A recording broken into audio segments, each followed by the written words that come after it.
Kanpai!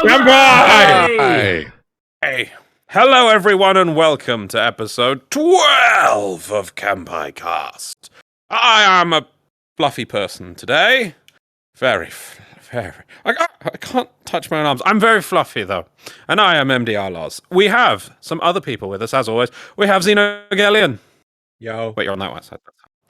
We have Nasuth. Hello. And we seem to have a duck with us today. I don't know where that came from. We have from the 70s. Hello. I'm loving that duck model. It's amazing. You can open your mouth all the way, can't you? Show us the mouth. Oh, you want the mouth? I want the mouth. Oh, it's so good. My god. Look at that. It's so good. Even the tongue works. Well, I mean, that's Kind not, of. you know. Yeah. Save it for after the show. friendly show. Right. So we are here once again to talk about random things to do with anime because we all love it just so much. But before I begin, we're going to do some housekeeping, which I've been given to read out. So first of all, we've implemented icons on the show wallpapers, indicating which platforms a show is on. Currently, we're listing Netflix, Amazon Prime Video, Funimation, and Crunchyroll. All the information is curated through code wizardry from the website Just Watch. Wizardry, you say? How much wizardry? How many thousands of wizardry?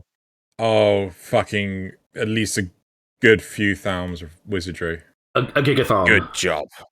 1.21 gigathoms.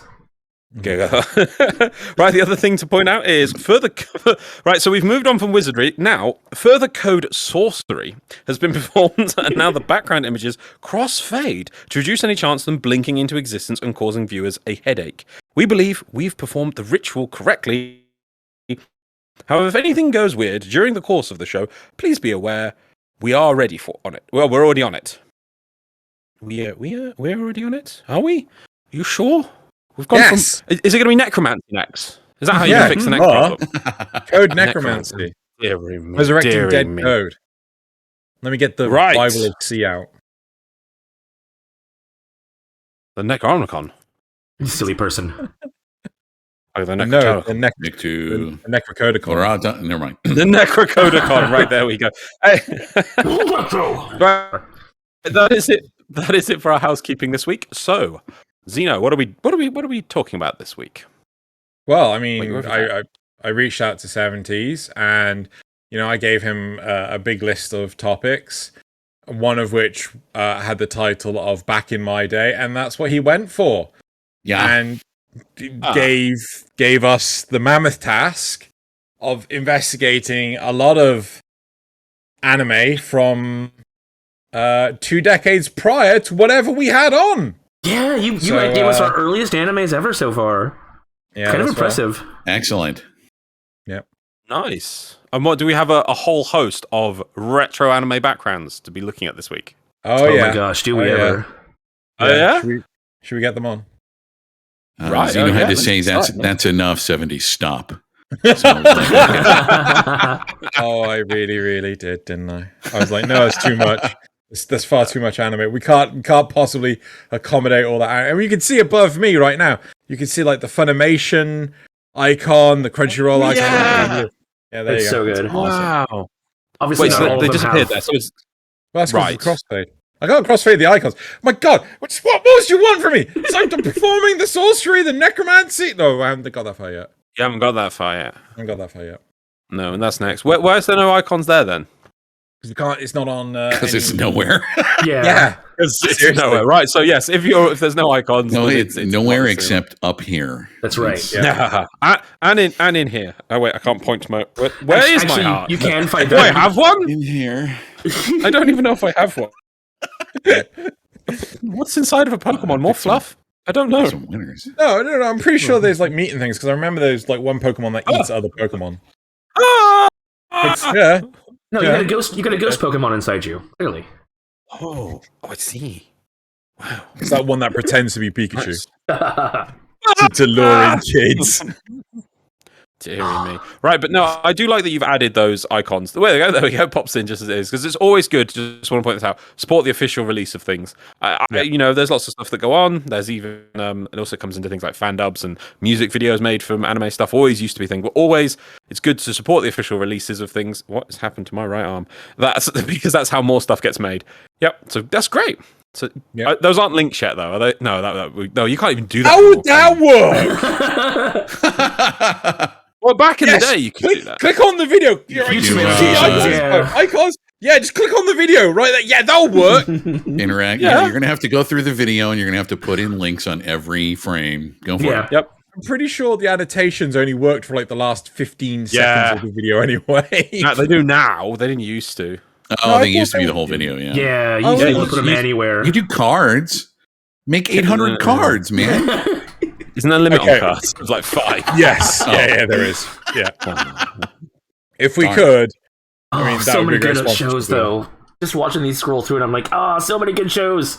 Oh, I remember that, yeah. The nostalgia. The Big O is not on anything. That is a crime. It is a crime. Oh, there's things like Appleseed as well. And that's the original Appleseed, not that. For the longest time, my brain just shut off. Howl's Moving Castle, any of the Studio Ghibli stuff wasn't available anywhere. Well, that's because Disney owned it. They were like, we're not letting anyone do anything with it. Well, they wanted you to buy the DVDs. Yeah. And now that nobody has DVD players anymore, finally. Kind of. That sounds like you have great resentment to DVD players. Angry. Let's go back to beta.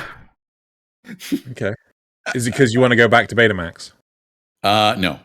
Okay. Laserdisc. Laserdisc. Oh, damn! Man. I was about to say, like, Laserdisc CDI. took off in Japan. CDI? Did they? Oh God! You're talking about the Philips CDI. Philips CDI, where you could watch the movie Top Gun on 5 CDs. You got a break every 30 minutes. It was great. Or every 25 minutes. Deary me. I just remember the bloody Zelda games on the Philips CDI. Those aren't real. That's not a thing. They are a thing. That is. Nobody's going out and bombing the doggos. My boy. Right. So one of the things I wanted to start with is whenabouts did you start getting into anime? When did I start getting into anime? Yeah. When I could start processing language and watching television. Wow. Like when I was tiny. Hold on. Are you trying to tell me that anime was on like television TV in the States? In the United States, yes. I think stuff like Speed Racer was, yeah. Speed Racer, Voltron, Star Blazers. I remember running home from school to catch those. Yeah. You're fucking with me. No, I'm not fucking with you. It's been 40 years. It's been on the air in the States.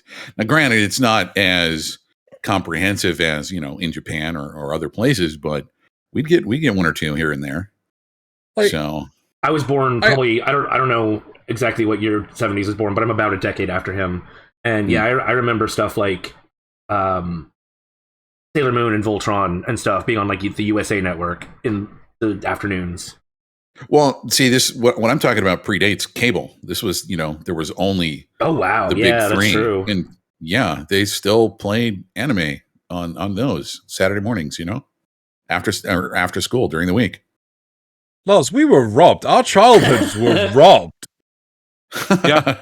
Like, I'm not kidding. Like, we didn't start getting anime until it was on VHS when I was around 13. So we're talking like the late 90s. And it wasn't started streaming on... Oh, it wasn't on... TV. Oh God, satellite TV. Yeah, it wasn't on TV until the mid 2000s or early 2000s at the earliest. I'm like, no. You mean on Sky or terrestrial? Sky. Yeah, we had Pokemon and Dragon Ball Z and Gundam were the first 2 things we had back in late 90s. But by mid 2000s, it wasn't the 90s. No, it wasn't. Yeah, it was. Or maybe early 2000s. Yeah, early 2000s at the earliest. You said like mid. No way. Yeah. Anyway, I had to watch Doctor Who on PBS about a year or two after it aired, so I think we're even. Same. Oh God. Touché. And now it's ruined. That's the sound of Loz's happiness dying. Oh. There's a new episode airing today, actually. Is there? Is it any No good? one cares. Hey, this is an anime podcast, not a Doctor Who podcast. All right. Yeah, I was There's afraid it a was gonna Doctor go Who that direction. anime. Actually, they did animate some of the lost episodes, so I guess it technically counts. Doctor Who's an anime now. I mean, I'd be down for a Doctor Who themed anime, but let's move on. I'll find you a So, video later. when I was younger, actually getting into shows was there was no one I knew who actually watched anime, right? No one knew, watched anime when I was a kid. I had no one to talk to. Now, we're talking like a decade or two later. What was it like for you? Well, I mean, obviously, it was a different world. There was no internet. And there wasn't a whole lot of choice as far as what was on television. So, and there wasn't this sub genre for everything like there is now, where it's like, oh, I only watch isekai anime, which, by the way, that episode was very good. I watched that today. I watch a lot of isekai anime right now. So it was just like, hey, did you watch this? And it was like you had either that or two other shows that were on at the same time. So nobody was like, oh, I'm into anime. Yeah, or even really knew what that was. Yeah. Right? It was like, oh, they're Japanese cartoons. You know? It was just So a it's like- cartoon in a different style. Yeah. Yeah. It's like, oh, dude, Speed Racer is cool. I like how they draw it. You know? That was it. There wasn't like, the big things when I was a kid was, you collected baseball cards, which, people still do that. We played Dungeons and Dragons, that existed. And really, other than that, there wasn't like fandoms for things, right? Nobody could Not in the really same way. delve into anything. Yeah, you couldn't. You okay there, Loz? Yeah. I'm good. All right, but there was no, there wasn't an anime club at school. There wasn't a, it wasn't segmented like there weren't gamers, right? It's like, hey, you want to play Atari? Sure. Or no, I've played enough Asteroids to last me the rest of my life. And it really has. The ET game. Oh, God. That was so, I had that stupid thing. It was so bad. Oh. So I just want to double check. Loz, did you have your arms up for a reason? Gundam was up. Gundam was up. Oh, okay. That was a Gundam. I That was was a happy. That was a Gundam. I'm a simple man. I like Gundams. Yeah, And see, we as far as- talked about our first animes at one point, and I think I listed Vampire Hunter D as mine, but that's technically not Right. true because it was Sailor Moon and Voltron. But it's the first one I really thought of as an anime. No Speed Racer or Star Blazers or what was the other one that I used to watch all the time? Because I wasn't alive when Astro Boy came out. So Yeah. that wasn't me. No, I think Oh, my fine. earliest one was probably those two. I mean, that's fine. Just watch that Toby episode of Star Wars Visions. Yeah, Oh Lord. it's fine. There you go. Just freaking, this is amazing. This is shit. So you basically said mere moments ago that you were still watching anime and things, and now you're heavily into the isekai genre and things. Mhm. So it's great to hear that you're still watching stuff. Oh, absolutely. Otherwise, that would have made this whole conversation a little bit more awkward. I also probably wouldn't have accepted the invite. So That's fair. That's fair. No, to be fair, I have had some people go like, yeah, I'll be on. I've never watched any anime, though. that'd be weird. Baka Gaijin. Maybe now's Okay. the time to start. Saucy Baka. Yeah. But then the auto picker knows what I like. I mean, we can just set it to Gundam laws. I mean, No, it's fine. that's another episode. That is He wants an entire episode just on Gundam. It's planned. We'll get. Oh my! I can't In the do it. works. I can't even like put my hand. You're gonna in have to like medicine make it a anymore. mini series of like 5 episodes to cover all the. Anyway, Yeah. So how do you find like the comparison of like anime from back then to anime now? it's obviously different. It's drawn different. The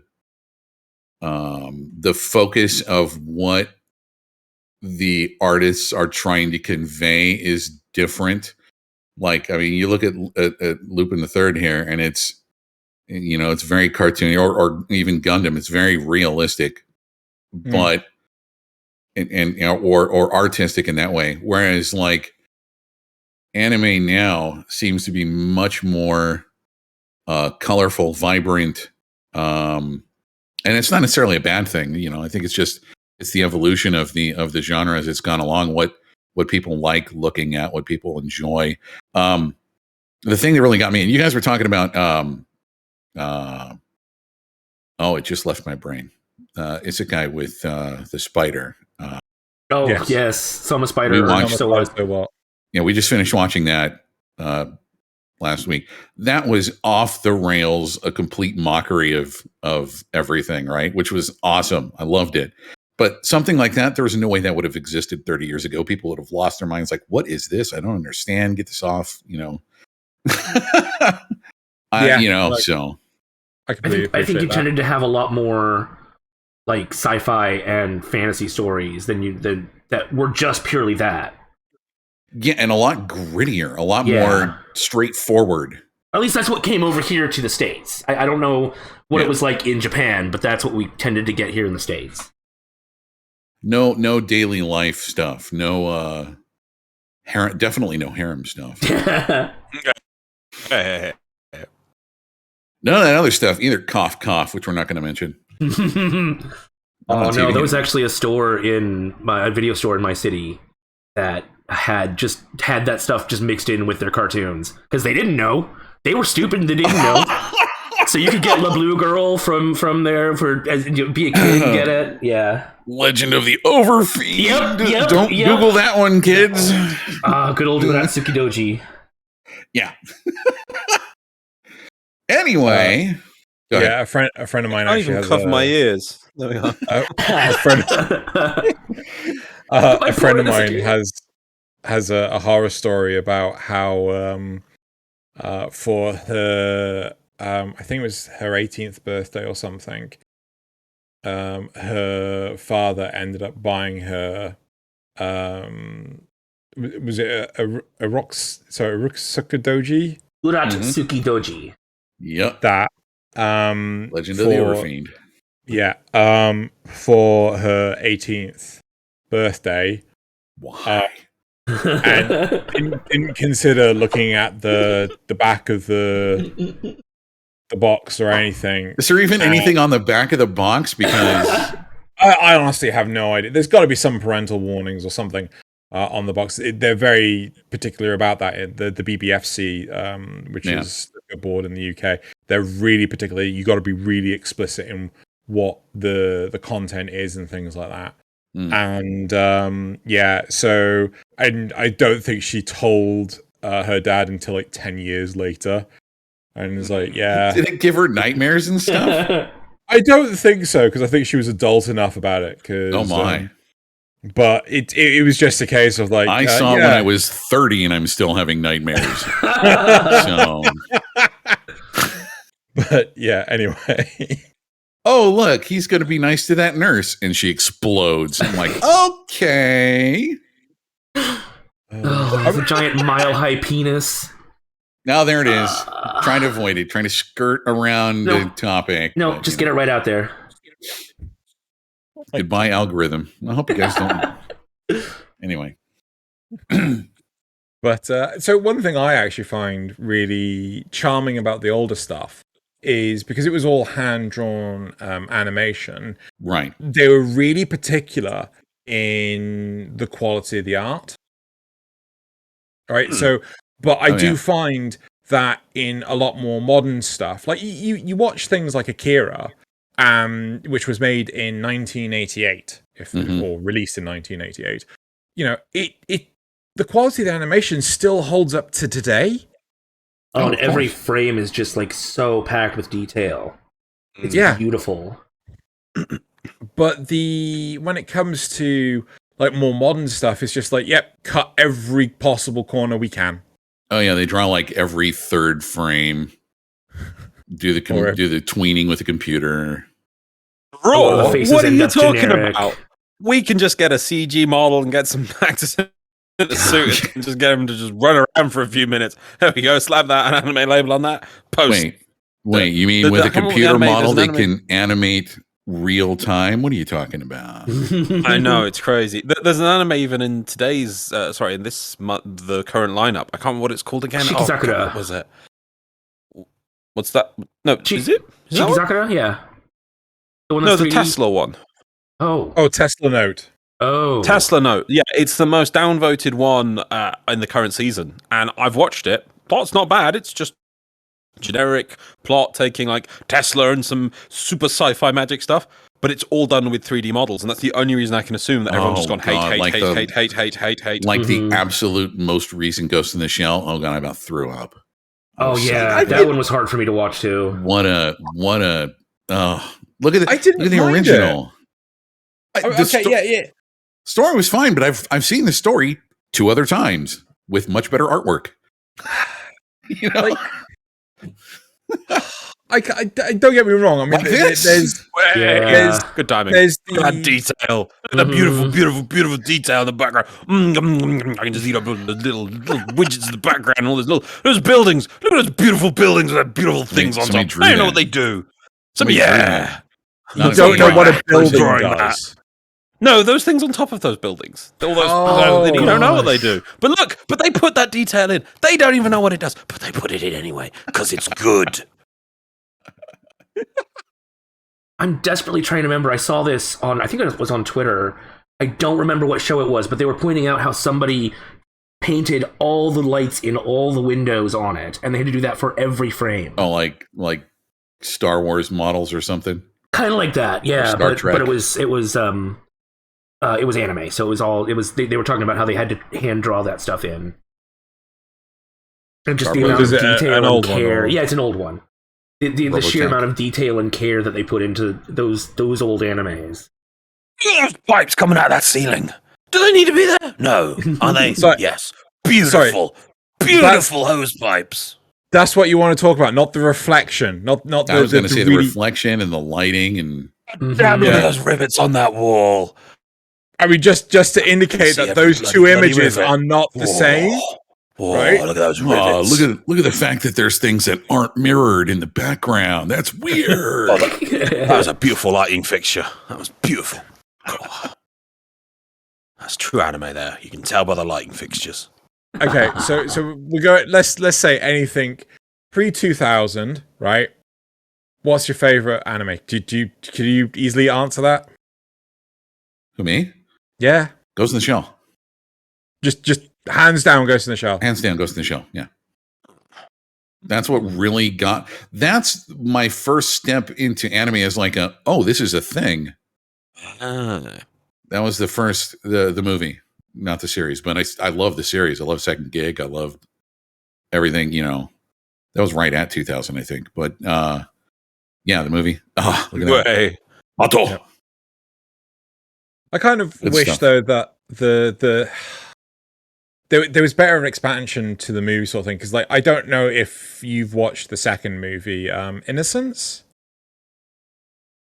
I might have. I might be blocking it. Yeah, I'm not gonna lie. It's not good. It's really not good. Was that before? That was before the Puppet Master, right? Yeah. That's before Standalone Complex. Because that one was like.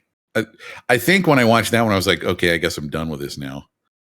So with Innocence, it was effectively about how Bato was trying to solve a mystery and always looking at how, could that be the new Major? Because, and it was just like, he was always sort of like chasing the White Rabbit, and Like I watched, I think like 2/3 of it or 3/4 of it, and I was just like, you know what, I'm fucking done with this movie. This movie's shit. Yeah. But Yeah. yeah. It went from this amazing cyberpunk techno psychological gosh, my brain keeps turning itself off. I got to reboot. Hold on.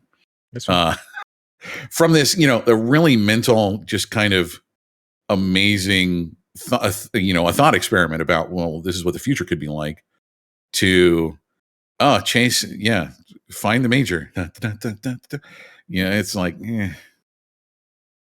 I don't know, it went from awesome to not real fast. Do you think? Have you seen the Ghost in the Shell Sound and Complex Solid State Society movie? I don't think I have. Okay. I don't think I was going to ask how you felt about that, because that's post Ghost in the Shell second gig. Yeah, well, maybe I have watched it. I just can't remember. Fair enough. Don't remember. Didn't like it. Something. Yeah. Moving on. So I'm gonna ask the same question to the others. Like, in terms of favorite anime of pre-2000. That's a really tough choice. Really? Yeah. Do you have a quick answer while Nasuth thinks Loz? Well, I don't think it's on here, and I'll go by the Japanese release date of Gundam Wing. I know it, but I don't think we didn't get it. Oh, by the way, I was thinking earlier, we had Pokemon in '99, so we definitely did have it before 2000s. I know, because of school years and things. I remember now. Yeah, it says 95. I'm going to go with Gundam Wing. Not very actually well liked in Japan, but it was our proper full first, my understanding, dubbed and shown on TV Gundam show. And the first so it has a lot more. Saw. Yeah, most people's first Gundam show. So it's the worst one that was released and shown and reached mass appeal. So it's not actually that well liked in Japan. Which is surprising, but the rest of the world loves it. I think it's brilliant. And one of the reasons why, actually, there's one of those pictures on here, which you were saying about the detail in anime, and obviously it's a kid's show. It's still, whatever. And look at that beautiful detail. Yeah. There's another shot, though. If you compare some of the earlier shots we have of the original Gundam series, where like the basic Gundam is packing apart thing, it's very low detail. And there's that one shot in this section somewhere where there's, I think it's Wing Zero going through a building. They're just coming out of a wall, and you can see like the girders of the wall as it's broken. They put that level of detail into the amount of more effort and more complexity that's gone into a show over time as things have evolved in, like, what I think that's 10 years difference. It's just beautiful. So I like Gundam Wing. It's a bit. I think the late 80s and early 90s, or 90s in general, were kind of like a golden age. Or you had this amazing part where you had the quality of better technology, but the storytelling of classic anime.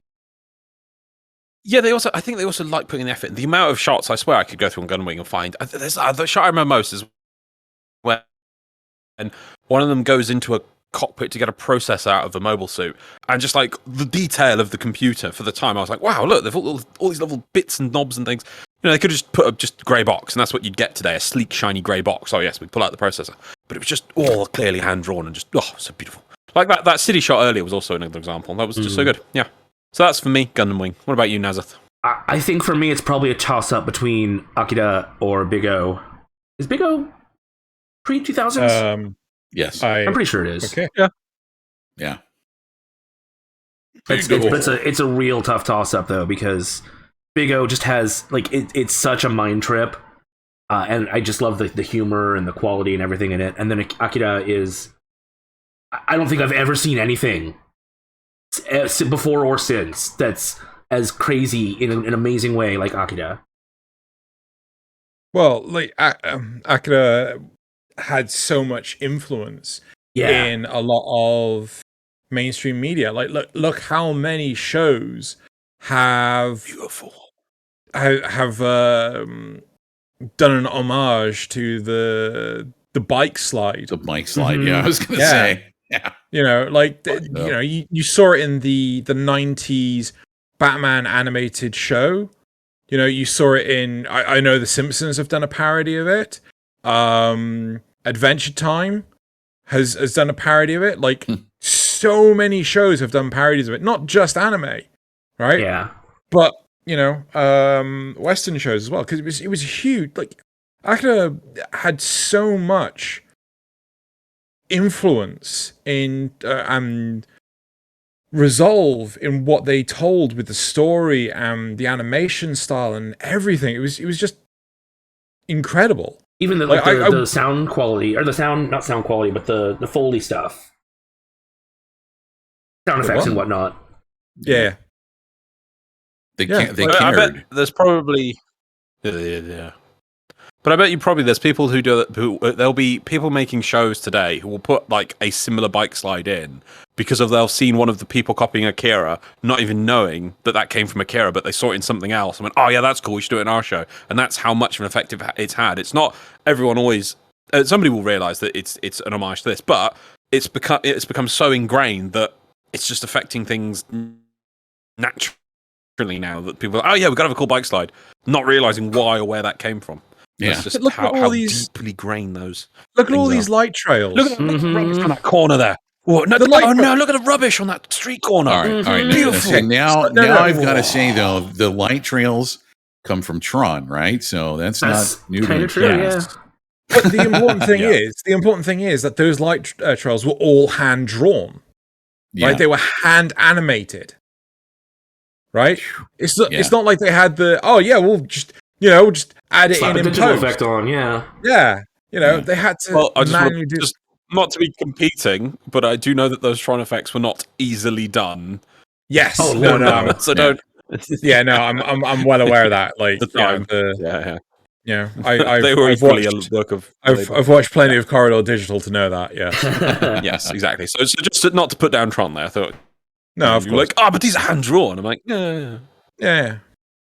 I mean, but compared to like modern stuff where you have a lot of digital. Yeah, I think that's the comparison. Is today you just go, all right, so I need a curve here, add glow, done. Mm-hmm. It's like Photoshop. What was one of those back in the 80s? Yeah. Right. 2 seconds. Hey. Cool. Now, so obviously you guys have answered the question of, what was your favorite pre-2000 anime? What about you? Well, thank you, Naz. Thank you for asking the question I was about to answer. Right. A part of me feels like I would say the 1989 version of the Guyver. However, the adaptation wasn't that great. Blah blah blah blah blah. Instead, I'm going to go to there's the bike slide.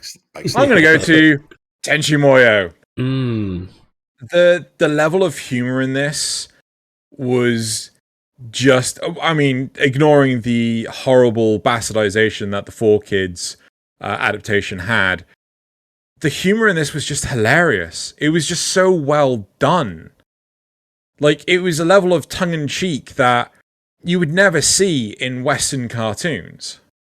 Oh, absolutely. And I freaking loved it. It was incredible. The quality of the animation was brilliant. The storytelling was brilliant. I mean, nowadays I would complain about why isn't this all in the actual the narrative, the world building and all that. Why isn't that actually in the show? But I mean, back when you were a kid, it didn't matter. Yeah, back when I was a kid, I didn't mind reading stuff. Reading stuff is fine. Wikis are fine. Especially when they have maps in shows and we can understand what the fuck is going on. Reference to 86. But yeah, so I thought Tenchi Muyo, it was incredible. But that was 30 years ago. Oh, jeez. Wow. Yeah. Yep. Way to make you feel old. Yeah. Hold on, I gotta go change my hair to gray. I should make that a button. Oh, okay. Right. So that's so what about post 2000s? How are you faring for shows that your favorite shows? Please don't say Sword Art Online. Say that again. I was asking, what's your favorite show from like the 2000s? Oh yeah, sorry, me directly. 2000 on. Yes, yeah. And don't say Sword Art Online. And don't say Sword Art Online. I liked. So there was a break, right? I had a break in watching anime because we had a me and Mrs. 70s had a kid, and then raised her, and then I started getting back into it probably about 5-10 years ago. Getting back into anime, so I really liked My Hero Academia, the first couple seasons of it, and then it just kind of fell by the wayside. But that seems to be like the real popular kind of choice. And like in Shield Hero, I couldn't stand Shield Hero. I'm sorry, but Really, What? I mean, that's fine. I watched it. I watched it angry. I was angry the whole time I was watching it. I like, stand up for yourself, dude. Come on. Couldn't stand it. I was so angry. But I mean, I get it. It's just a difference in culture too. But I was so mad at that one. What? I get your reasons for it. I do actually understand. Oh, that. I couldn't. Oh, it drove me crazy. Right. It's like I just want to say, like, I want to swing around back to that. Okay. We will continue down. Okay. We're coming back to that one. But anyway, what brought me back in and after the break was Cowboy Bebop. That's a good one to get back in with. Yeah, loved Cowboy Bebop. I don't know if that was necessarily after 2000. Might have been. I think it came out in Japan before 2000. 98. Yeah, 98. Well, okay. but I think you we go. got it around the 2000s. So Okay. It's fine. It's fine. I mean, it brought you back into anime and things. Yeah. Like, so good. I recently rewatched all of Cowboy Bebop on Netflix because the anticipation of the live action. adaptation. I'm scared. Mm-hmm. So am I. I mean, I think Netflix is putting a lot of resources into they're really laying on heavy marketing and everything to make sure that it's at least a minimum level of success. It's had a lot of hate thrown its way already. Like, that's just pattern recognition. That's all that is. Yeah. I mean, like, Netflix adaptation equals bad. Yeah, but I mean, I'm gonna see it, but I kind of hope that what they do with the live action, they're able to do better than the anime. Because one of the problems I had with Cowboy Bebop, even though I technically like it, is that the narratives were so short. Yeah, going from we're going to catch this bounty, like, to they never have to find the bounty. It's already at that point in the narrative where they've already found them. Yeah, and it's episodic rather than an overarching plot. I mean, there is an overarching plot. Yeah, like each bounty could be a season, right? Yeah. Like each bounty could be its own thing. But Yeah, or at least a few episodes. But that was one thing I didn't like about the occasional overarching meta, was that it was just like, yeah, we're trying to make it bigger than it actually is. It kind of like, I think I would have preferred it if it just ended like, wow, that was one hell of a bounty, kiddos. Well, we'll see you next. Do you know what I mean? As opposed to the way it actually ended. The ending, how it actually ended. Yeah. That's the other thing too. Is I wanted to kind of bring up is if they're going to do an adaptation, it doesn't have to match the source exactly. That's kind of pointless, right? If you're gonna copy, and we were talking about this with Dune, right? If you're gonna copy the source material word for word, shot for shot, what's the point? Yeah, I just watch the source material. Okay, it's not an HD remake, with new actors or whatever.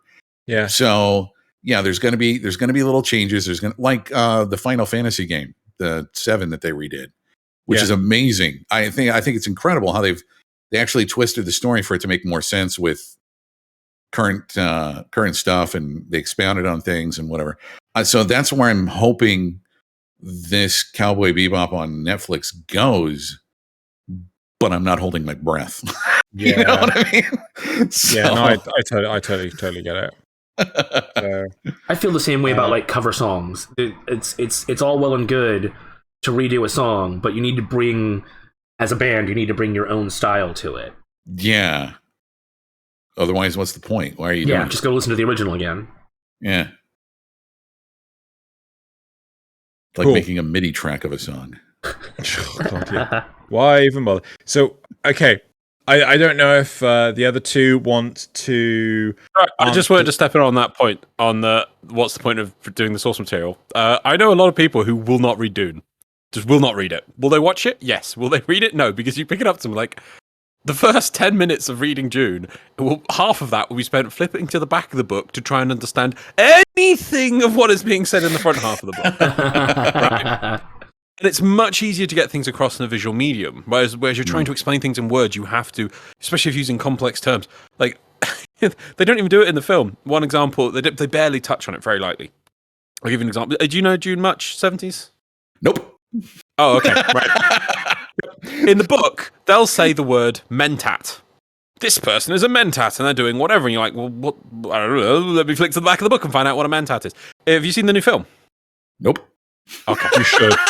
You should. It's very good. It's definitely the same thing. In the new film, one character will turn to another asking, like, oh, God, how much did it cost for them to come across space and time to our little world? And then a person's eyes, they sort of flick up, and then, you know, they work out, oh, it'll cost 73 billion this, whatever. It's like, wow, that's expensive to come here. And it's like, so you think, oh, yeah, that person's able to do maths in their heads. So you show it really quickly in 3 seconds and think, oh, that guy's either really smart or there's something clever. He must be like a superhuman in some way, because he had to do a weird thing with his eyes to work out crazy maths. In like 3 seconds, you've explained a concept, which is what a mentat is. It's like a human computer, because there are no AIs in Dune because they turned evil or whatever, and they got rid of them all. Yeah. So people train themselves to be supercomputers. And so, but in visual medium, you got that because it's an adaptation. They got that across really quickly. I wouldn't say all of it, because you give a good example there with what you're saying. Your thing is the Watchmen movie, which I love, but it is literally, apart from one change, almost a shot-for-shot thing from the book. And I did watch it thinking like, I could just read the book. And the book, because it's designed as a book, actually has some heavier notes when I'm not going to say what happened, when you turn the page and things happen, you're like, oh. And they do that in the film, and it just doesn't have the same weight because it was designed to be done through the medium of the book. Right. But yeah, I do agree with you in some ways, but also in some ways disagree. Just want to say. So then that brings up a good point then. I get doing it shot for shot brings in new people. Yes. So maybe it's not as bad as I thought it was. Yeah, but it depends. It's got to be a good adaptation, hasn't it? It's got to be a good one. Yeah, okay. Yeah. It's Can't just sweet it and call it good. Oh God, that shot of Ein. Still absent. There he is. Still not in the show. Not in the shit. Yeah. We still don't know what's happening with Ed. No Ed or Ein. Or no Ed, just Ein. No Ed. I think we've got one shot of Ein. Yeah, there's one shot of Ein. But Ed, Nothing of Ed. This is what I'm worried about. I wouldn't be surprised if the first season of Cowboy Bebop they don't put Ed in. Because I thought Ed came in like really quickly. No, she doesn't come in for a number of episodes. I'm like, so maybe they won't bring an Ed in just yet. Well, we'll see. I saw the trailer recently. I remember we did an episode on it a while back, and I was not very impressed. But I saw the recent trailer, and I was like, okay, let's see this happen. Let's see how it goes. Yeah, I'm going to give it a go. I don't have high hopes, but my question to Loz and Nasuth is, do you want to follow up with what you feel is the best anime of the 2000s, or do you want to grill 70s? I use that as light as possible on why he doesn't like Rising the Shield. Excuse me? I'd prefer you grill me rather than boil me, but you know. Orange. What do you guys want to do? I'd probably say my favorite is Gurren Lagann. Gurren Lagann. Yeah. Crap, when was that? Oh, that was 2000s for sure. You know when that was? That was like 2006, 2007, because we used to watch it in the morning. God, didn't we do one point in time where we'd actually sit, like we tried to kneel the entire time at one point, and then like, our legs are killing us. I made it a lot longer than you did. Oh yeah, you did. But like, my knees are not meant to bend for this long. No. Yeah. So, okay. And what about you, Loz? What's your... How did we do that? Oh, it's gonna. Sorry, I'm sorry to say. It's the reason why it's gonna have to be Shield Hero. It's the only anime I can think of that I've watched probably maybe 10 times through at least by now, my all the way God. through. And I'll just watch random episodes of it, and then I'll like, oh yeah, I want to watch that one random bit, and I'll watch one episode from like episode 12, and then just go, hey, you know what? I'm just gonna watch the whole thing again, and just start again. I love Shield Hero. It is amazing. How does I don't it get not make you? I watched the whole thing, right. and Yep. it was a struggle for me at first, and then I just started hate watching it because I was so mad at how they were treating him and how he was letting them treat him. What do you mean by that? By letting him treat him like that? He's a hero, so he's got the power of shield. He's got friends. He's got Not at first. not even saying that there's he had dead set evidence for things that were happening that were corruption, but the fact that he didn't even try to defend himself, he just let stuff happen to him, and it just drove me crazy. The mindset you have to put yourself to try and do a comparable thing for ourselves is if I took you, right? I don't know, that's in my room. I took you and put you, let's say in the middle of, I don't know, India. Yeah. Rural India. If I drop you off in rural India, now I know language barrier would be a big thing, and it wasn't for him. Well, apart from actually, no, it wasn't, because he couldn't even read books. All he can do is speak, so it is almost like that. So actually, no, in fact, rural India is great actually because they do speak English, but they'll speak other languages. You won't know the customs. You don't have any safe locations to go to. You don't have a house. You don't have anywhere to stay. You don't know anyone in the area. You have no one you can turn to. It doesn't even have the same system. I mean, like in the world we have today, if someone does bad to me, I'll go see my lawyer. I'll go see the police. Whereas he's in a completely, it's almost like being in a different country where you don't know all the rules, you don't have anyone to turn to, and then on top of that, it's a monarchy where the monarchy are hating him. So any system of governments around him that he would turn to, like who's he going to do? Oh, I was they accused me of a false crime. The police were like, "What's the king say?" Oh, the king says you did it, so you done it because the king said. Like that's the world he's in. It's except that he's a superhero.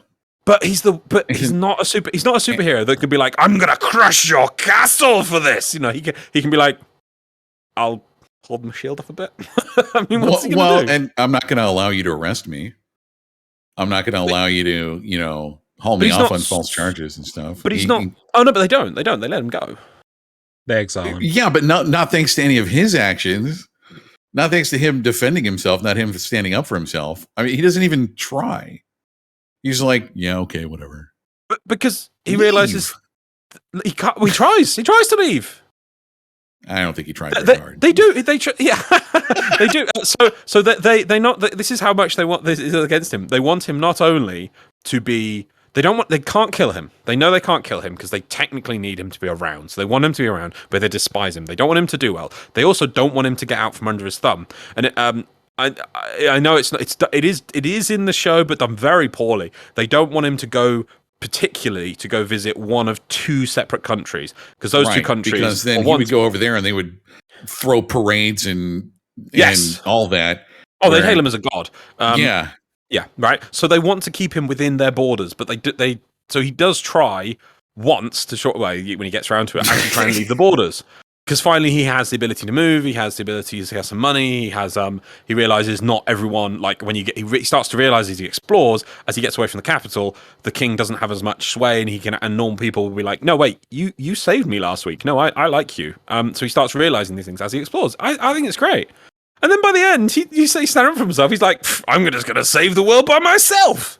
I don't know. It just, for some reason, for me, there were notes in there. There were individual instances where it was like, why did he not do anything there? Can you give an example? I don't know if you remember. Yeah, been a while. It's been a while, but like pretty much any interaction they had in the castle at all, he just doesn't say anything. But he doesn't even say anything at all. He just stays quiet. I don't get that. Remember, he is an introvert that's done nothing but play video games, and I think he's about a student or whatever. That's it. He's like 16 or something. I don't know. He's not a good public speaker. My impression was that he figured out, like, deep inside he understood the futility of trying to defend himself, and he was like, I'm just not going to waste the effort. It's too much effort to do it when I'm not going to get anything out of it. No, okay. I mean, again, That might be a position that I don't understand myself. It just drove me crazy. That's fine. That's fine. Yeah. Well, you have to say it's good if it any show that evokes an reaction from you it's doing something right, at least. Well, right, and like I was saying, it was good enough to keep me watching, even though I was like incensed. So, and the payoff, absolutely worth it. Oh my god, watch this if you haven't watched it. Desperately waiting for the next season. Oh yeah, so payoff was totally worth it. But see, now here's the problem, right? Is from without spoiling anything, from this point forward, it's not going to be the same. Nope. So we have a button. We have a spoilers button. We have a spoilers button. Oh, yeah. Hold on. Timestamps and everything. Where is it? Oh my god. Is it not working? Better be fucking working. If anything works, there we go. There we go. Spoiler. You can say whatever you want. That tension's gone. There's no the drive to keep me watching. Is like, what is he gonna frick up now? You know, now it's just like, oh yeah, he's the hero. I think from here on out, the drive is going to be finding out about the people that they're fighting against, and that whole. Because who cares? He's got his team behind him. All the heroes. They're gonna take on the country. The other guys aren't win. really bad, so like maybe he has to figure that out and figure out some way to compromise things. But there's no sword of Damocles hanging over him, right? It's just kind of like, we're the good guys and we know it. And, no, this even the one Lance guy had a character arc where now he's not such a raging. Trying really hard not to cuss. Raging dickhead. There you go. But yeah, it's like all of that, the amazing pressure that was put on him and what really kept me watching is gone now. Yeah, I mean, I'll still watch it because it was so good, but it's like I can just tell it's going to be a letdown, you know.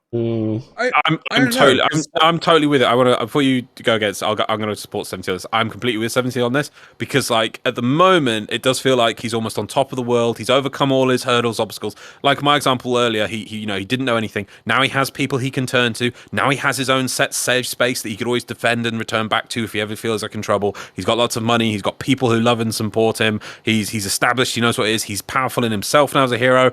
And he's almost destroyed the power structure that oppressed him before. So they're gonna. I don't know how it better not come out of left field. But if they want to try and bring even some of that feel back, that's what that kind of feeling and seeing how he overcomes it is what makes me watch the first season so many times. And obviously, what kept 70s hate watching it. You know, it's the same sort of feeling.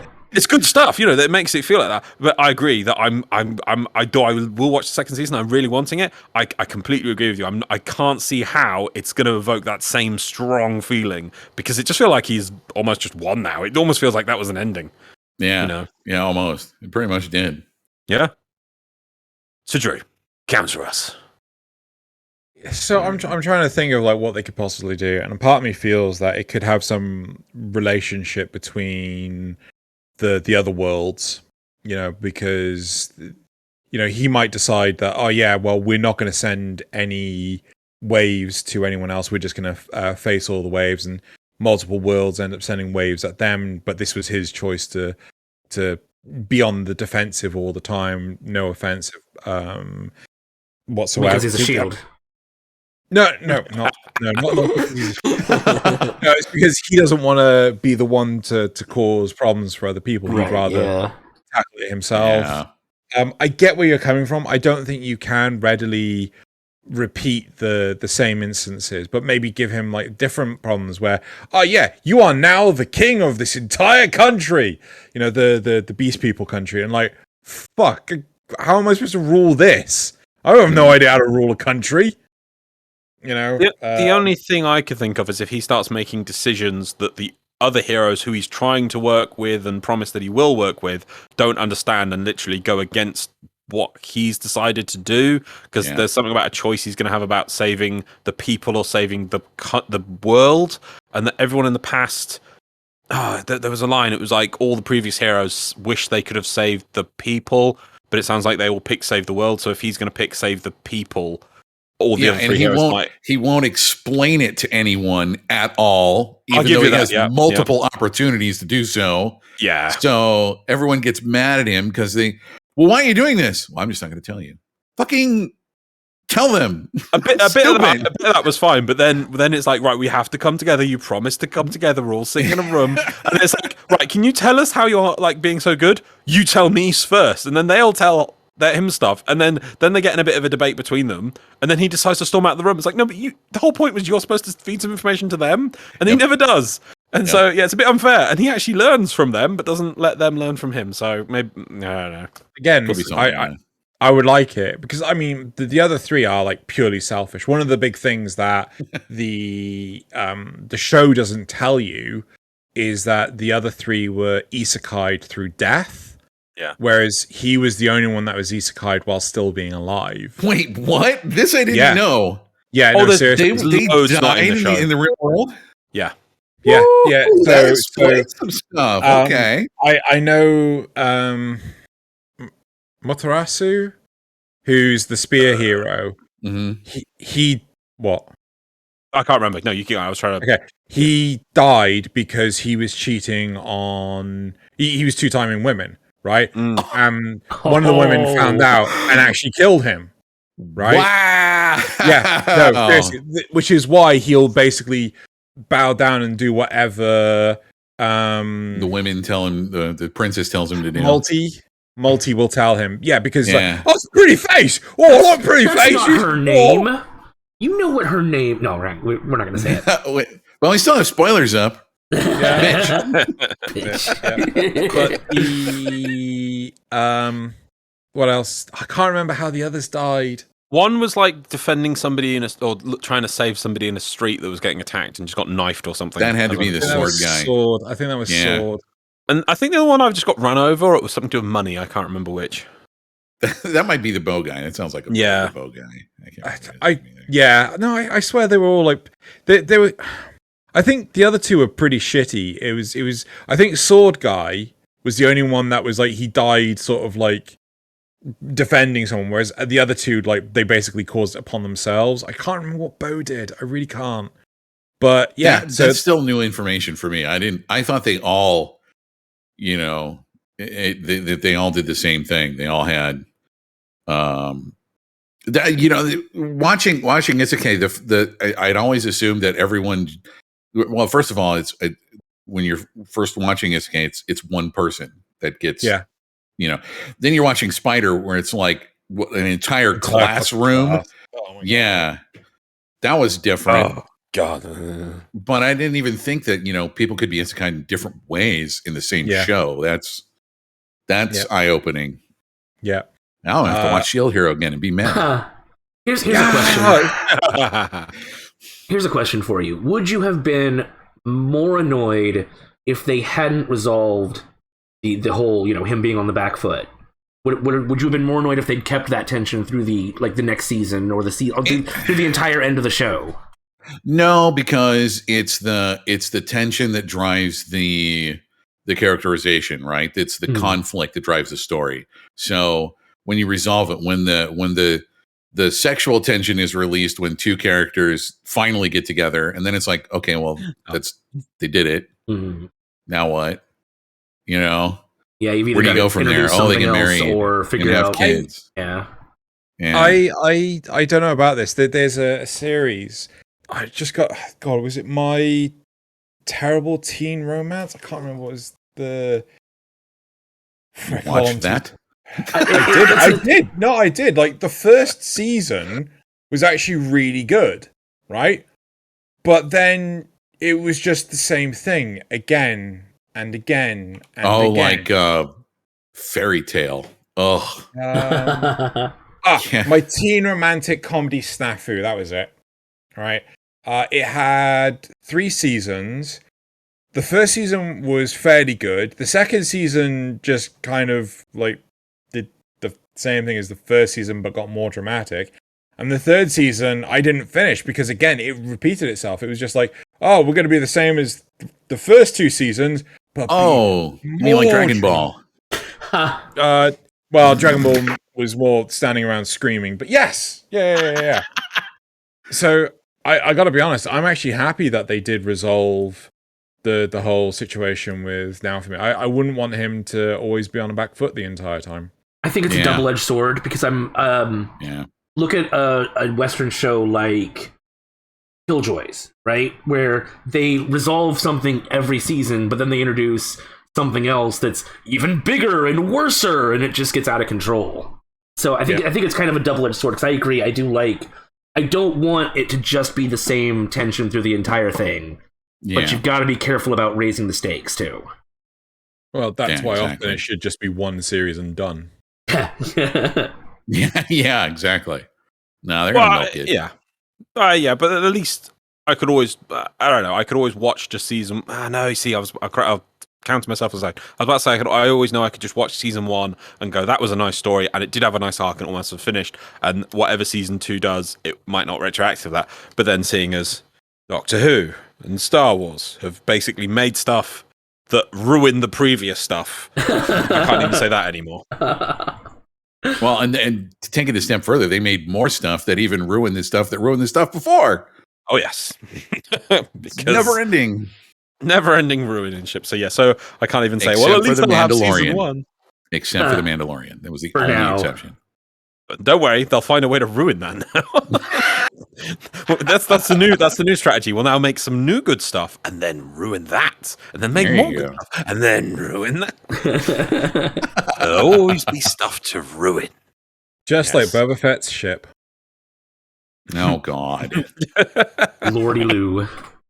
Apparently that was an accident, but we'll not get into that. Kind of wait. Renaming it Boba Fett's ship was an accident. Yes. I think it has now been allowed to keep the name. I think I can't remember what that. That's probably just them backtracking because of the backlash. Yes. Okay. Right. I've got a question. We're still good for time. We've got loads of time. So we've been talking about shows, more modern shows and old shows. Can you all say of a show from the past that you, from like the 80s or early on or whatever, that you would love to get remade today? Ooh. And you could say like, I was going to probably say, I was going to say you could say, you might ask, done in modern styles or done in the old style, but with the same effort of the old stuff, but in today's, boosted by today's technology. Whatever you want, however you want it. Just what show would you like to see remade? I still think Star Blazers would be cool. Obviously I'd want it to be hand drawn. They would 3D, and any external shot of the ship is probably going to end up being 3D. So I already give up that battle right now. But it's such a great story where it's like, okay, we're being prepared to be invaded, and well, actually, it's kind of like what was the movie based on the book? Oh, darn it. Where it's the Space Marines and they go, it's a planet, it's a dead planet, a bug planet. Would you like to know more? Starship Troopers? Starship Troopers, yeah. Starship Troopers, yeah. It was like Starship Troopers, right? Where they were sending stuff to Earth to prepare it for invasion, and then this one crew just happened to get out from under the stuff, and they're going to go attack the planet and stuff. It's just be an amazing series. But it would literally have to be like 1 and done or 2 and done, right? On the way there and on the way back. But I don't know if they would do a good job with it or not. Depends on who got it. That's the problem. Is could it be a good remake or a bad one? But how much money are they going to spend? Yeah, the Netflix adaptation of never mind. Oh, geez, I didn't really watch too many series in the 80s. What was your first one? That one that isn't showed anywhere? I guess it's technically Voltron or Sailor Moon. No, there was that one that you said. Yeah, would you want that remade? That's not really a series, but I get what you mean. It doesn't have to be a series. It could be a movie. I mean, it could be really okay, then yeah, that would be good. Yeah. Probably either that, or if I can pick one from the 90s, Escaflowne, because I think that would be... So you checking the date on that? Yeah, it's unfortunately the 90s, but I mean, I would love to see that with that's fine. Better graphics, better drawing. Not to say that the drawing in it is bad, because it is still gorgeous. Zeno? So, I got a couple of choices. I I'd really love to see a remake of Akira, because I'd love to see them explore the whole narrative a lot more. Because like apparently what we actually got in that movie was a fraction of the total manga done. Really? Make it a series instead of a yeah, that'd be amazing. Another one I'd really like to see is Bubblegum Crisis. Oh yeah, there you go. I know they did Tokyo 2040, but I mean, again, just do another one. Just do another, power suit anime. I'd love to see that. But if I could pick in the 90s, hands down, Tekken Man Blade. Oh, I'm changing my answer to Ronin Warriors. Oh, okay. What the Ronin Warriors is? Oh my god, that was the one I was going to add to the backgrounds, and I completely forgot. That's my bad. Amazing. It's really fun. Ah. Well, I love Xenos, but neither of the two I thought he'd say. Huh? What I say? thought we'd ever get either Guyver one, or I can't remember, when was Pat We had Labor? the 2000. I did think Pat Labor, but I don't think they'd be able to repeat the charm. I think they'd try and make it too serious. Like, have you seen the Pat Labor movies?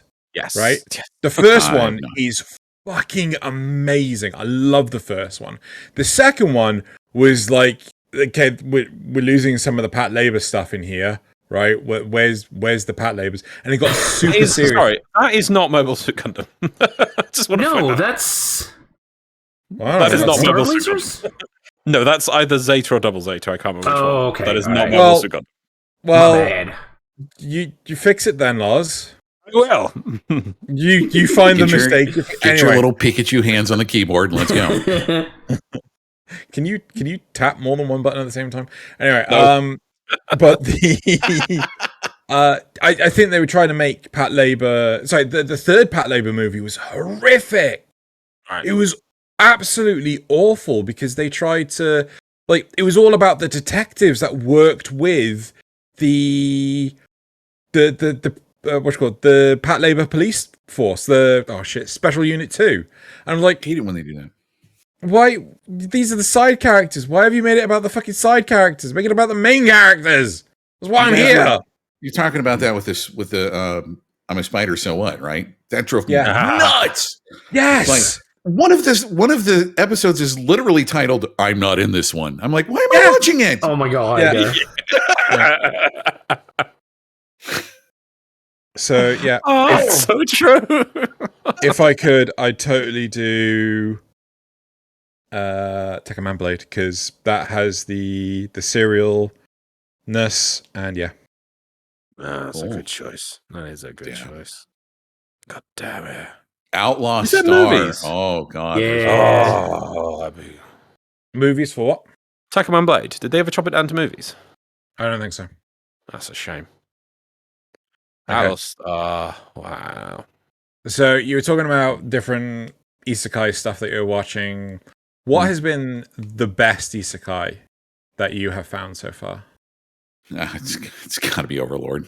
It's gotta be Overlord. Why? Okay. So Zeno's response is going to be Nasuth. You've seen it? Have you seen it? No, I haven't. No. Okay, so that's good. So me and Nasuth haven't seen it 70s. I do want to get around to it. I keep saying it. However, we have Zeno's response, as you just seen, to kind of go against us. So 70s. Can you sell Overlord to me and Nasuth? Go for it.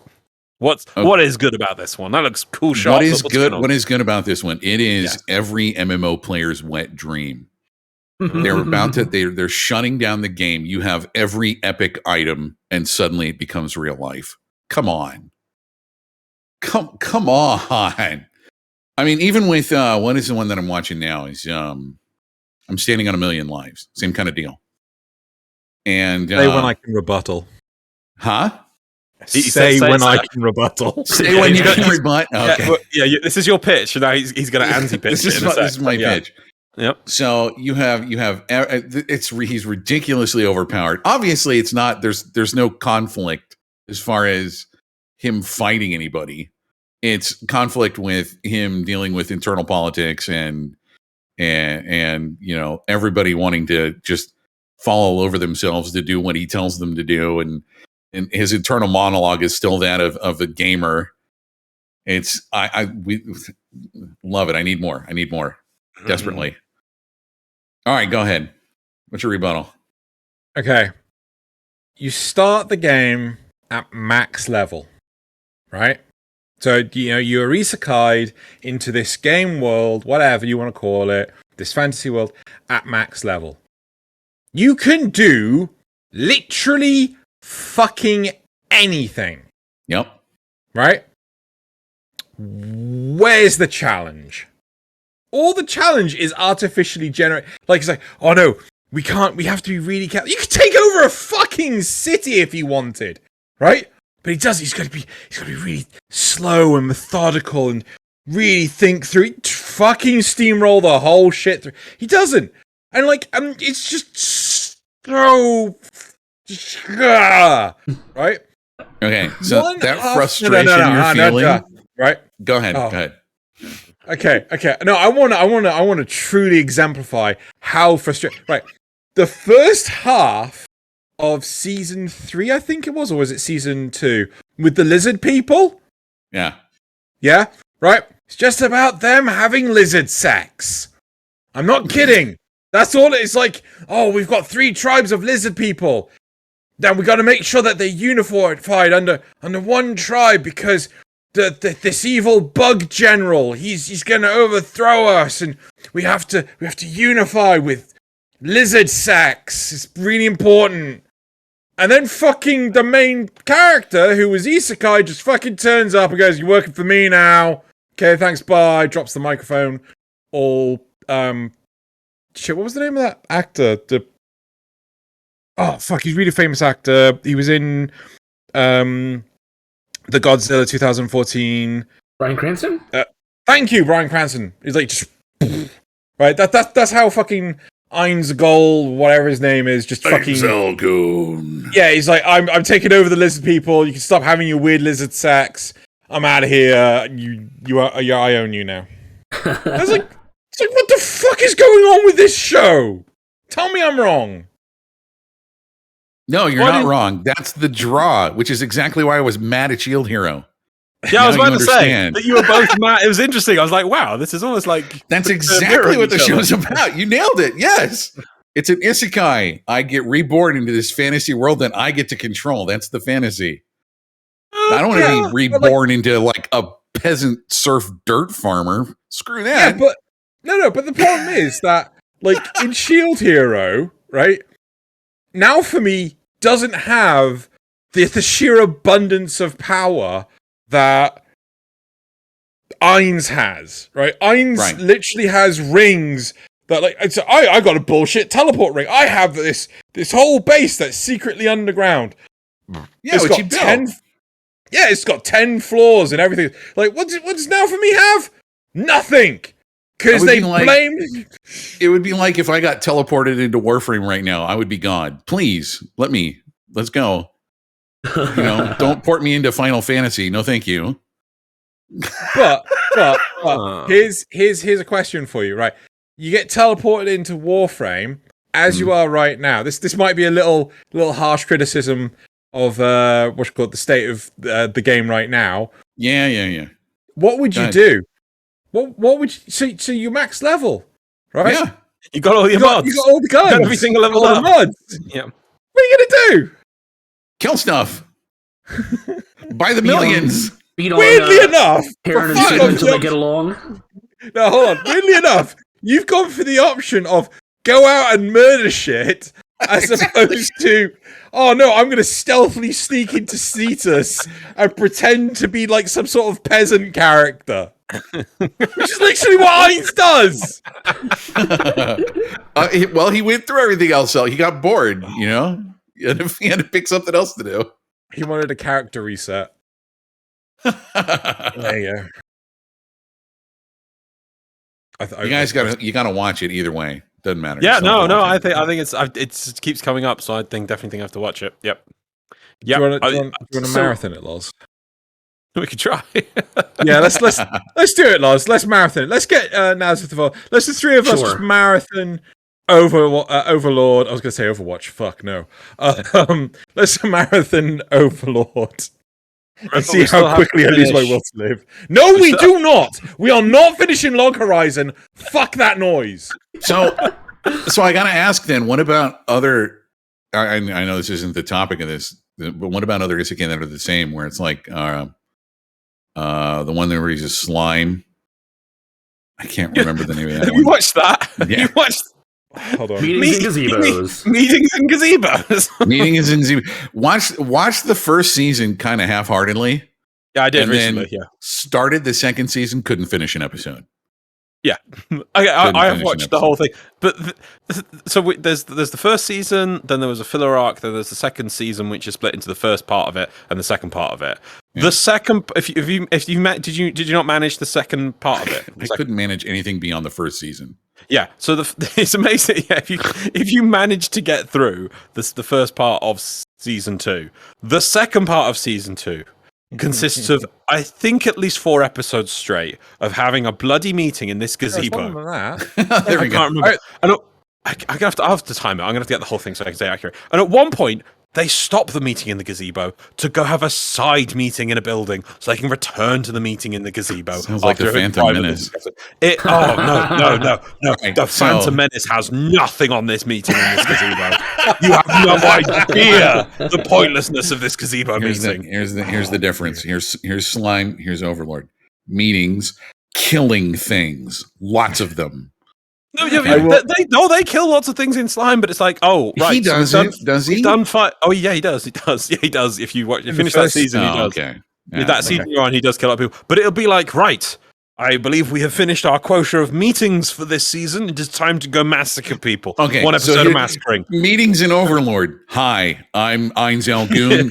Do this. Yes, sir. Meeting over. Yes. Yeah. Like, I think you were talking about like side characters. Tina was talking about side characters earlier about like, why are you wasting a movie on Pat the Ball 3 on side characters? Like, Slime will waste time on side characters debating on their interaction between each other, and we're like, no one cares about if that king talks to that guy who's going to be a king and how that, oh, look, emotional stares and things. We don't care. See this guy here? This guy is a dragon. He spends all the meeting in the gazebo reading some manga. That's what he does for several episodes. And everyone's afraid of him coming back. No worries. We've pacified the dragon with Japanese literature. Oh my god. Oh, Lordy Lou. passionate about this subject we are. Yeah, we really are. I've got a couple questions about sort of the older anime culture. So first off, did you pass tapes around? Like, did you get tapes from other people that had like fan subs on them? I was too young. I was too young to have that, but Whoa! Sorry. Did you just say tapes with fan subs? Yeah.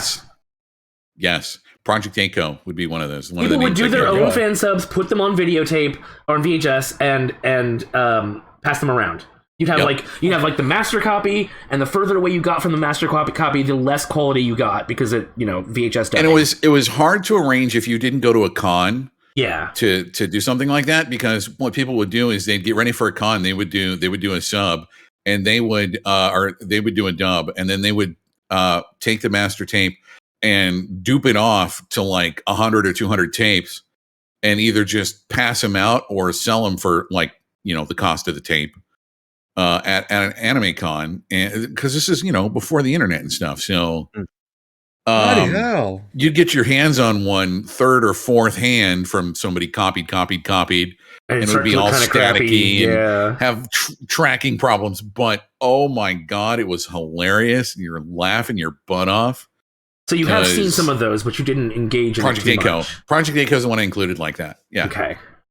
I saw Project Echo. What was it? What was it called? Was it Super Breakfast Champions? What was that one? Oh god, I don't actually know. I'm gonna have to look. I have to look this up right now. But there was a dub of Project Echo that I got my hands on when I was that age, and let me see. It was pretty famous, which is the only reason I had it, because I think if I had a copy of a copy of a copy of a copy. fan. I can't even. We're gonna have to move on, but I'm gonna keep looking. Okay, so in that same vein, how do you feel about the ease of access now to fan dubs or fan subs and digital quality? You think you're missing something by not having that culture of people actually passing things around, or do you think it's just the benefits of having the quality and everything outweigh it? Well, the problem is now is it's and this isn't just limited to anime. It's you're spoiled for choice, right? Yeah. When I was growing up, potato chips came in plain and barbecue. Right now, you have entire aisles. Sour cream, cheese. This, not just cheese flavored, but there's sour cream and cheese. There's Asiago cheese. There's just like 800 different flavors of chip. It's crazy, but that's where you're at now. Is you've got and people. I don't think people spend the time to make that kind of content as much as they used to. I think it's more. People do the fast stuff. They do reaction videos. It's so hard to stand out in the crowd. Yeah. Oh yeah. Let me tell you, you have to spend how much money on a duck to get anybody to recognize you anymore. Just on a 2-second tangent, how much did your absolutely gorgeous VTuber avatar cost? If you're happy to say, a lot. Okay. A lot, and a lot of time. It's taken me 2 years. Yeah, it's taken. I've had many hands on this duck to get it where he is, and I've had multiple people do the rigging. I've had different model makers, and some of this stuff is actually from the community. Like the glasses are from King of Nightmare. If he's watching, hello. But obviously, I'm not done because there's things like my sleeves are busted. Yeah. I got to fix that. It's never ending. It never ends. So. Damn. It's homebrew too, so it's not. I don't have one professional house that I can be like, like these people in Hollow Live or whatever. And it's also a 3D model too, so that makes it even more tough. Oh yeah. But what are you using for how are you doing your hand tracking? What's doing your hand tracking there? So I originally had the and I'm here. You can see it. See, I'm holding it for you. See, it's right here. Yeah. I had the what is it? The Leap Motion controller. Yeah. Is what I was using.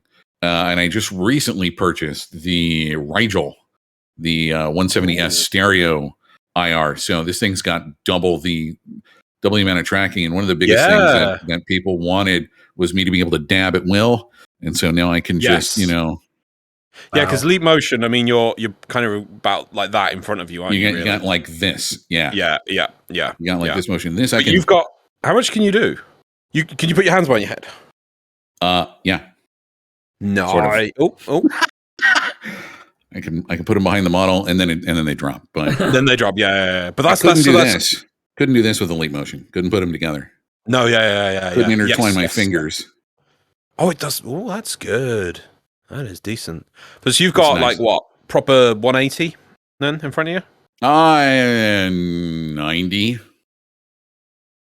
Because see like here, Leap Motion. They're not here. They're not here. They're not here. There.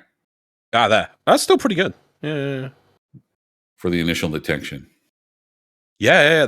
Rigel, I'm gonna have to look into that. That's pretty good. Yeah. It looks like an incomplete piece of kit. Unlike the Leap Motion, which looks like it's a complete solid unit. I picked it up to show you again. What's wrong with me? I've been on webcam too much in my life. But it looks like like a part of a robot fell off. So, but it's cool. It works really well. Welcome to Kanpai Cast for all your technical needs. No, that's actually really interesting. That's very cool. So I can't find this Project Echo thing. Well, if you do, it'll be in the description below. But one question I have for you is that there are becoming more and more different platforms that stream in general, but also anime as well. We've got 4 on here. We've Netflix, Crunchyroll, Funimation, Prime Video. I know of at least High Dive as well. There's loads of different platforms. How do you feel about the vastness of the ocean out there for their multitude of different subscriptions, along with how difficult it is to find the older stuff, things like Big O. You know, Big O's not streamed anywhere. Appleseed, the original's not streamed anywhere. Was it Golgo 13? Golgo 13, yeah. Yeah. So how do you feel about all of this? There's a lot of things that I wish would just be consolidated and everything be available. But the truth of the fact is that intellectual property is going to have, and I've gone through this with music, okay? Because I used to stream music a lot, and now you can't. You can't. You just can't. You just can't. There's just no way to do it. There's no consolidated place where I can say, let me pay you so I can stream your music, because every individual song by every artist has multiple publishers, distributors, and everybody needs to get paid, right? So like with Miyazaki stuff, like with, anything that's out there, you have the artists, the studio, the distributor, they all have to agree, yes, you can carry this. And if any one of them say no, then the rest of them say no. Or, you face stiff penalties and all this other stuff, and run into trouble with the law, which I mean is how it should be. But the fact is that there is no one place to do it. So if there's anything you end up having to watch, and I'm definitely not saying anyone should pirate anything ever, but they need to make a legal way for people to get to this stuff, or they're going to find alternate routes. It's going to happen. So they're just leaving money on the table at this point. But I mean, that's their choice too. It's their IP. So maybe they think that these things are so old that nobody's going to care about them if they were a little more on the niche side. That too. Yep. No one's, Crunchyroll's not going to pick up Project A-ko or Dominion Tank Police because they're too old. No one's going to watch them, and there's not going to get any ad revenue from it, right? And nobody's clamoring for it. So ends up being DVD sales, and ends up being physical media because it's old, which is unfortunate, but yeah, sucks. That's how I feel about it. It sucks. Yeah, no, I totally get it. I'm wondering if there should be some form of way that if it all comes down to money. If there was a way that somebody could say, "Hey, we're going to put your thing on our service, and we'll give you $1 million, $1,000, yeah," then they'd be like, "Sure, let's go." But then, how are you going to recoup that money? So. I mean, isn't that essentially what like Nick at Night does, or TV Land? I guess is probably the more modern version. They get these really old shows that have next to no cost for licensing, and then they play it to an older audience. Right. Well, Paramount's got all the old CBS stuff, like the original Star Trek. Yeah. And even older stuff, like the Honeymooners and stuff. It's like, holy crap! And it's funny. It's like, I feel good seeing that it's there, but do I watch it? Nope. So, yeah, I mean, it's really interesting how much there's this divide between, it has to make money for us to actually have it. I mean, surely at some point in time, you're not generating any revenue from this thing. Just make it publicly accessible. Public domain laws are insane. So that's. I mean, so one of the Guyver. God, tell me about it. The original Guyver series that was made in '89, that was initially available on VHS only, for Western audiences, but then was available for a 1-month period as a DVD, right? After that, the distributor, Manga Entertainment, lost the licensing and could no longer, release or distribute the dubbed version of the series. And now, no one has it. It's not available anywhere. The 2005 version, that's available on Funimation, but the original 89 version, no, it's gone. Yeah, and the only way to truly get it now is to sail the high seas. Yeah. Unfortunately, I while you were talking, when you take your mind off something and the answer you were seeking for just kind of jumps forward in your brain, the fan retranslate sub of Project Echo is called Fast Food Freedom Fighters. Oh yeah, And I it forgot is- you used to get fan dubs too. It is stupid, but it is hilarious. I'm gonna leave it. I'm gonna have to watch after we're done. I mean, dubs back then were crazy anyway, but then you throw in fan dubs, and it's like, my god. Yeah. It's like an old, like a YouTube poop, right? Yeah. Where you just put your own words to stuff. Just make stuff up. That's what they did with the Samurai Pizza Cats. Yep. Yeah.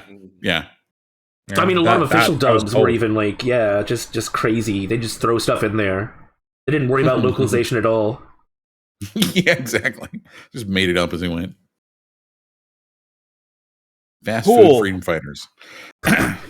I think we've come to a logical, end of this chat. So, shall we move on to the remainder of the show? I would love to Unless move on to the anyone remainder has- of the show. I guess. Unless, anyone has anything else they want to say? Yep. I think a lot. Yep. Cool. Right. Well, moving on, we're going to move on to the supporter questions for what's called this week. So let's put us back to big mode.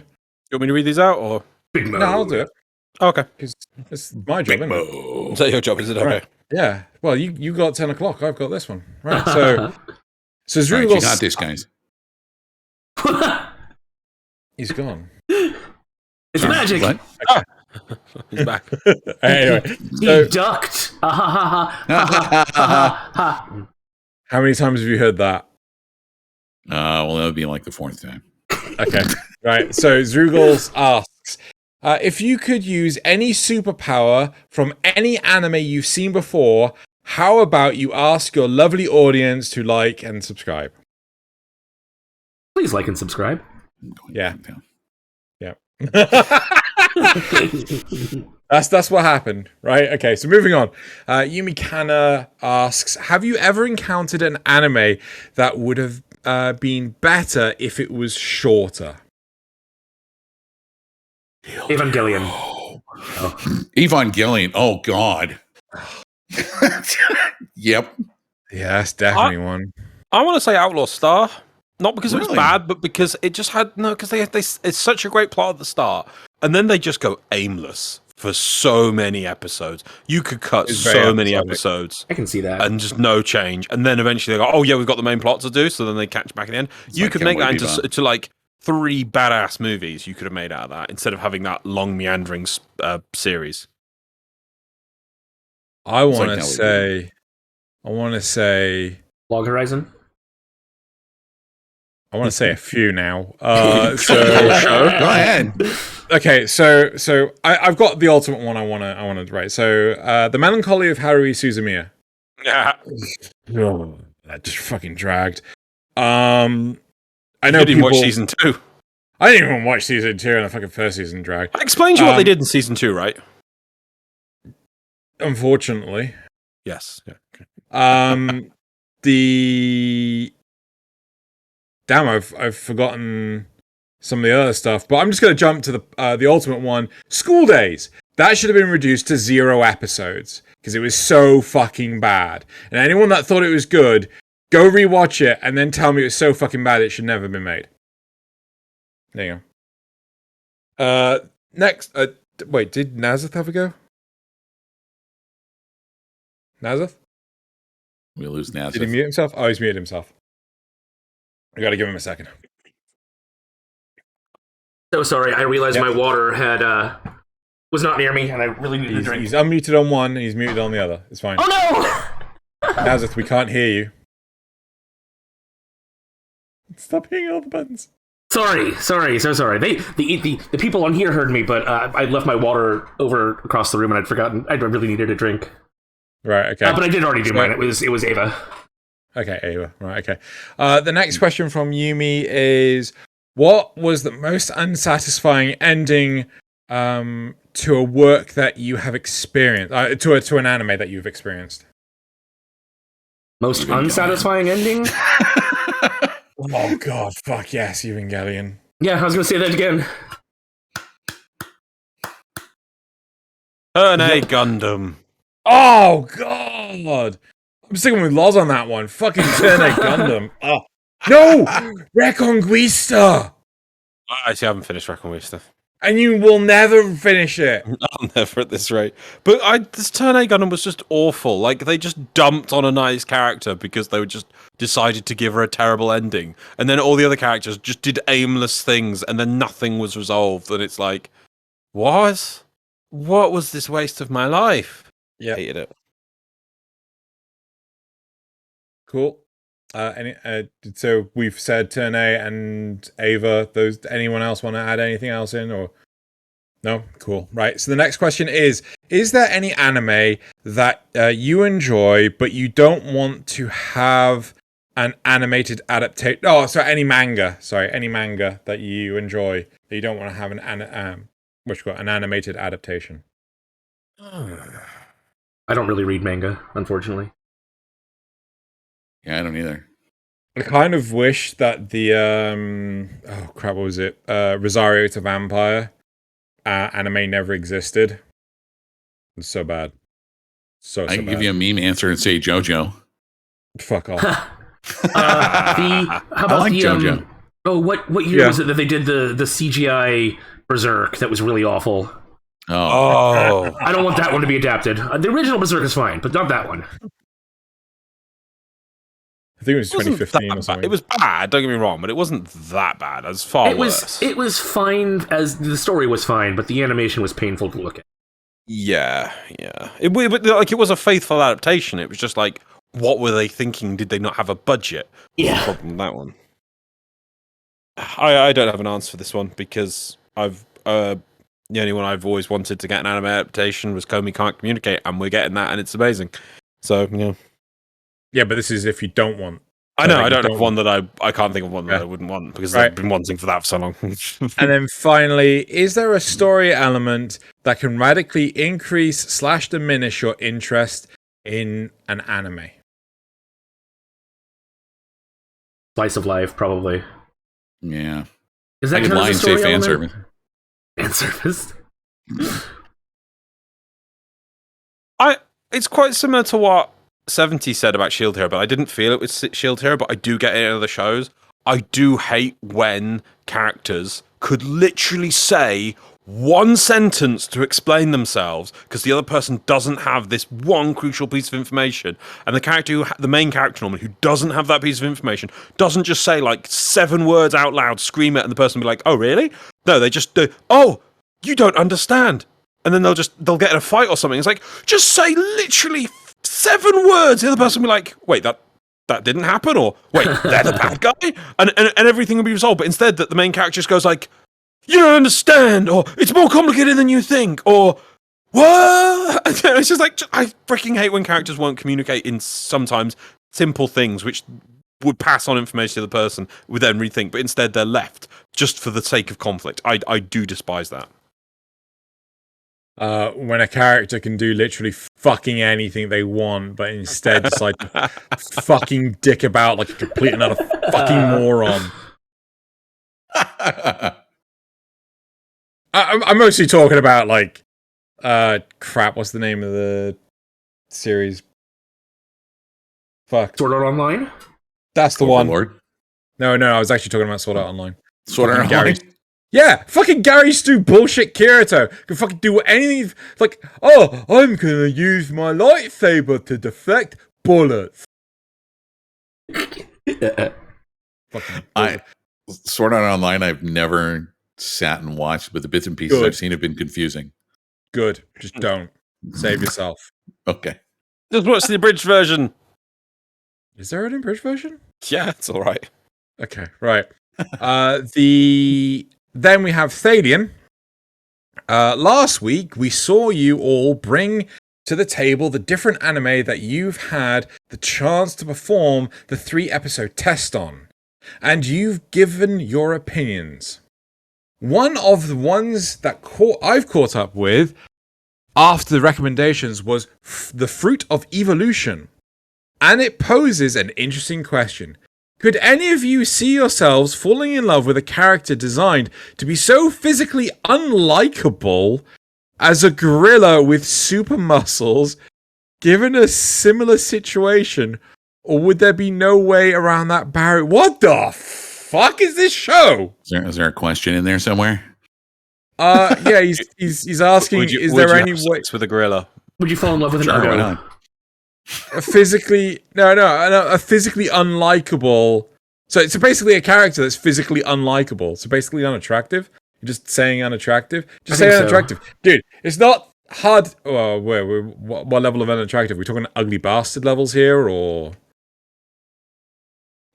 Are physically repulsive? Like, I mean, open sores, constantly doing things, and gross, like nasty. how's about?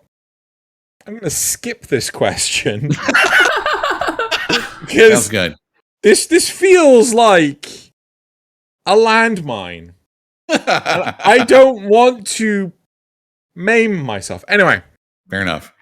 so and the next question from Thaylien is, I'm the Springberry, but Chick-fil-A said no back in 2011. How come you get the Jetsons while I have spaceships? I can't go here. Everyone is watching. This has been a test to see if Nasuth and Loz would recognize if Xeno was having a stroke That during seems the pretty normal to me. I can't wait to see how it goes. With that said, if the three of you had training to do any demon slaying, if the three of you had any training in the art of demon slaying, what school of swordsmanship would you prefer? Plasma cannon. There you go. Damn it! I was thinking the art of keeping my feet on the ground, because why is everyone doing shit in the air? I prefer Loz's answer. Damn it, Loz, you're too smart for me. Solves everything. Nasuth? Pretty much. School of anti-demon magic, I guess? Cool. Anti-summoning? I haven't finished Demon Slayer yet.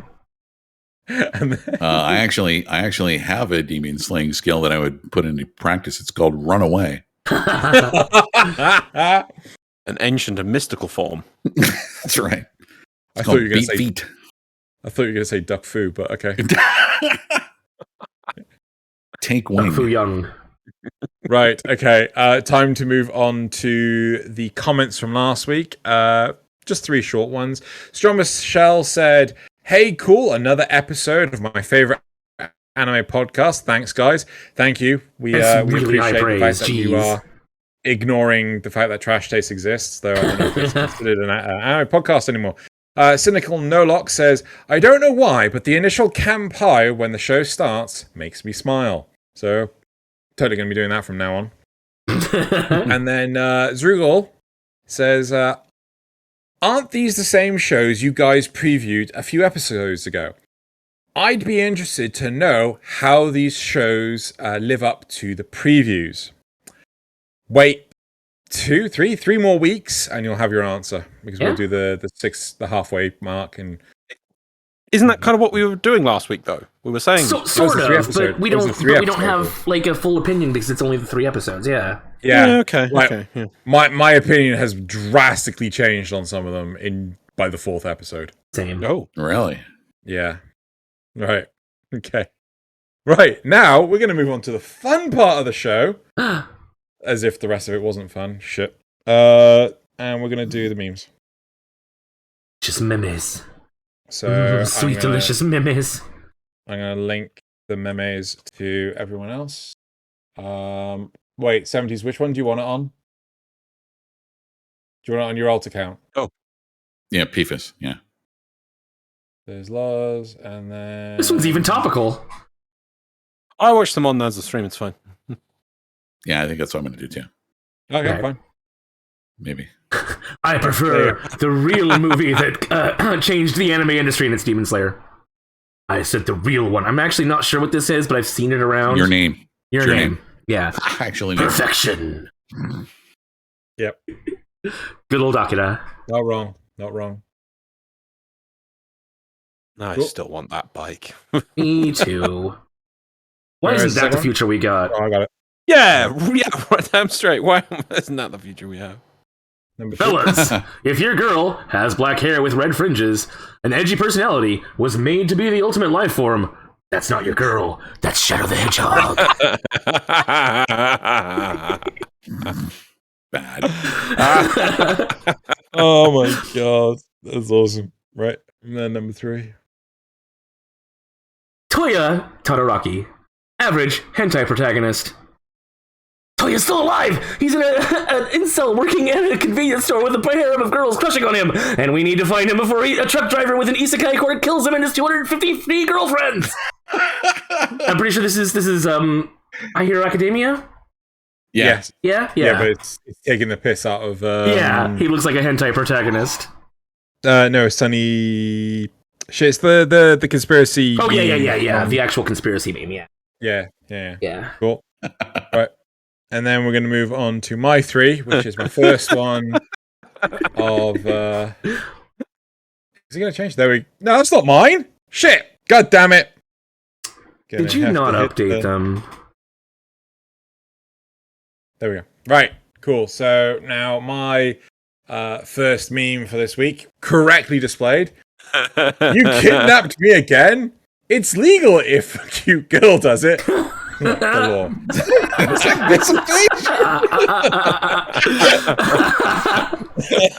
That's good. Right. My second meme for this week is when there's an isekai protagonist nearby, stares intently. Here we see the typical transit bus stalking its prey. I want to know where that's from, but yeah, anyway. It's probably just an off shot of just like some people in a forest and there was just a truck and it's just like taken and just looks so amazing though. Yep. So menacing. Yep. Anyway, and then my third one, which is very much me. Damn, son, where'd you learn how to play chess? Oh, no. And then you've got High School Double D. I read a book. Yeah. Oh, goodness. I'm honestly not a degenerate at all. Don't know what you're talking about. No, of course not. You're a man of culture. Clearly. There we go. Right, well, that's it for this week's episode. So, I 70s, it was absolutely fantastic having you on. If anyone hasn't Thank you. followed or seen 70s stuff, go check out the links to his webpage. Finally, you're on my turf. It'll be listed twice. Yeah, it'll be listed twice. And we'll see everyone next week. I can't commit to what the topic is next week because I need someone else to commit to it first. And but we'll see you next week. Right, One way or another, we'll see you. Right, so it's on Loz, whenever you're ready. Okay, you got I want to see some hands this time, not fists. I want hands. Come on. How the fuck am I going to hands Kanpai? Because you go into fists. You go into fists. Okay, right, ready. So we go 3, 2, 1. Kanpai! Yeah. Hey. There we go. Have a drink.